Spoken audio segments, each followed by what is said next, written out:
तो ये मूंछों का रौब बाबा साहब की वजह से है या अपने आप से है? जी, सबसे पहले तो बाबा साहब से है, क्योंकि हमारा रुतबा ही उनके उससे है। ठीक है जी।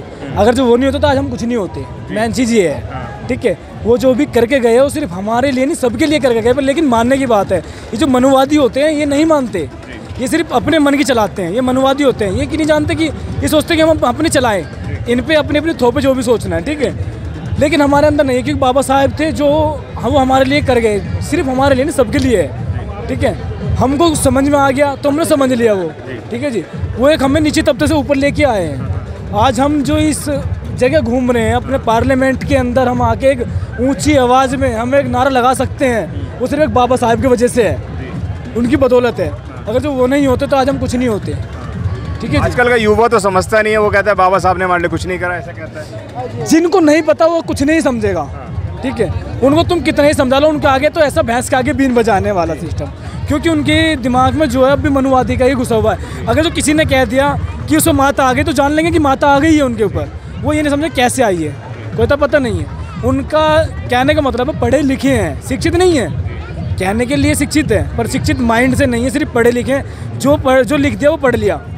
शिक्षित उसको कहते हैं जो अपने जब तक बुद्धि पे हमारे पे सही से नहीं उतरती वो बात, तो उसका मानना नहीं चाहिए कभी भी, ठीक है। जितेंद्र मेघवाल की हत्या को किस नज़र से देखते हैं? लगातार दलितों शूद्रों के ऊपर रेप हो रहे हैं, बलात्कार हो रहे हैं, उनकी माँ बहन बेटियों को छेड़ा जा रहा है, लेकिन बहुजन समाज के लोगों के कानों पे जूं नहीं रेंग रही है। ऐसा काम ना हो उसके लिए क्या करना पड़ेगा आपकी नज़र से? सर, इसका भी एक वो है, क्योंकि आज का जो भी कानून है वो एक बीजेपी वालों के हाथ में, कुल मिला के एक बड़ी सरकार के हाथ में है, ठीक है। अगर जो कोई भी दलित समाज में कोई भी कुछ करता है, युवा भी अगर जो वो उठाता है ना आवाज़, तो उसको दबा देते हैं, ठीक है। वो दबा देते हैं उसको, उसकी आवाज़ को तुरंत दबा देते हैं, उसको ऊपर नहीं उठने देते कभी भी।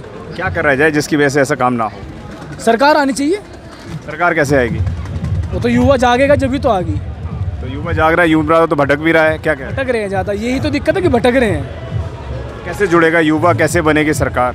जब तक उनको नहीं पता चलेगा इस बारे में तो नहीं जागेंगे। उनको ये चीज़ तो समझानी है हमेशा, ठीक है। यही संगठन बनाते हैं, इसीलिए बनाते हैं संगठन, ठीक है। और जो ये आज का दिन है इसीलिए होता है, पर लेकिन बहुत समझते नहीं समझते, आते हैं घूम के चले जाएंगे, ये नहीं समझेंगे किस लिए है ये, किस लिए नहीं है। सिर्फ ये जानते हैं जयंती है, घूमो मजे लो चले जाओ, ठीक है। उनके बारे में सोचो, उनके विचारों के बारे में पढ़ो। जब क्या नाम है आपका भाई? विपिन नाम है, विपिन जाटव। कहाँ से आए हैं जाटव साहब? हम आए जी लोनी विधानसभा से। लोनी विधानसभा से आए हुए हैं आप? मैं देख रहा था आप बड़ी मूंछों पे ताव मार रहे हैं। अभी देख रहे थे आप एमपी के अंदर मूंछ रखने पे कर दिया गया कांड, क्या कहना चाहोगे? जी देखो, वो तो धोखे से वार किया था पीछे से, शेर के दिल पे आगे से वार करो जब पता चलता है कि मूंछ धरने पे भी क्या होता है। आपको डर नहीं लगता? हमें डर नहीं लगता जी, बिल्कुल भी। ये सारे भाइयों ने मूंछें रखी हुई है भैया, क्या डर नहीं लगता थोड़ा बहुत? अजी डर काहे को, हम किससे कोई दबे थोड़ी बस रहे। हम तो अपना काम नियम से, कानून से अच्छे से काम करते हैं, संवैधानिक तरीके से। बाबा साहब की देन है सब अच्छे से। अगर आपने अभी तक हमारा चैनल सब्सक्राइब नहीं किया है तो सब्सक्राइब करें और घंटी का बटन बिल्कुल भी दबाना ना भूलें, ताकि सभी लेटेस्ट खबरें पहुंच सकें आप पे सबसे पहले।